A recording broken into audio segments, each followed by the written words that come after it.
let's talk about how ads actually get to your computer. I always laugh when I hear about the whole NSA tracking thing. Like, we're all freaked out because the NSA is tracking us, tracking our movement. And some of you are like super smart. You got off of Google, went to DuckDuckGo, so you're totally under the radar. You're completely kidding yourself.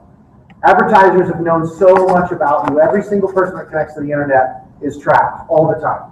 I mean, you kid yourself if you think there's some way to have anonymity. Think about this. You jump on Nordstrom's, you look at a pair of shoes. You're on your laptop. 5 minutes later, you're on your cell phone, you're looking at something, and up pops those shoes from Nordstrom's in the middle of your feed on your cell phone. How the hell did that happen, right?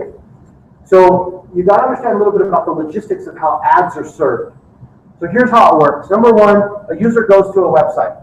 And this is not retargeting, this is just how advertising hits your screen in general. A user goes to a website. As the page is loading, it sends out a request to a separate server. Usually not the server where your website is hosted. It's a separate server called an ad server. And it sends out that request, and embedded into that request might be information. Hey, I need this back, or I need that back. You know, for example, the guy loading my page is into sports. The guy loading this page right now has looked at these shoes at Nordstrom's. It'll send out a request for an ad. Off these ad servers will then deliver an ad into that spot. If you look at pages, typically the ad loads just shortly after the rest of the page. Is because it's doing something extra going out to an ad server to make that request. Okay, and then the user will actually see the ad that's been requested. Now what's interesting is these servers can be very, very simple where you hit a page, it serves an ad, you're done.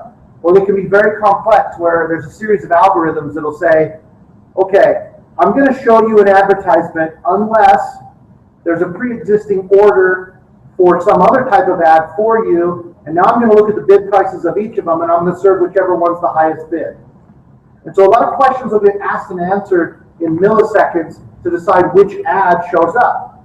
The other thing is, think about this. Even if you're foreign to all this stuff, and this stuff is like all going in one ear and out the other, think about just the logistics of having one server serving the advertisements and another server serving the website. The ad server is a whole separate computer that has the ability to do almost anything. It's tracking you. It can decide if it wants to show this ad or that ad. It can pass information to someone else. And so one thing, just word to the wise, if you own a website, be very careful which advertising company you give access to on your website. You know, some dude calls you out of New York one day, you can't find his website, the guy's been in business for 5 minutes, and he's like, hey, yeah, we're going to give you top dollar for your ad spots, just put a piece of JavaScript on your site. Probably would not do that.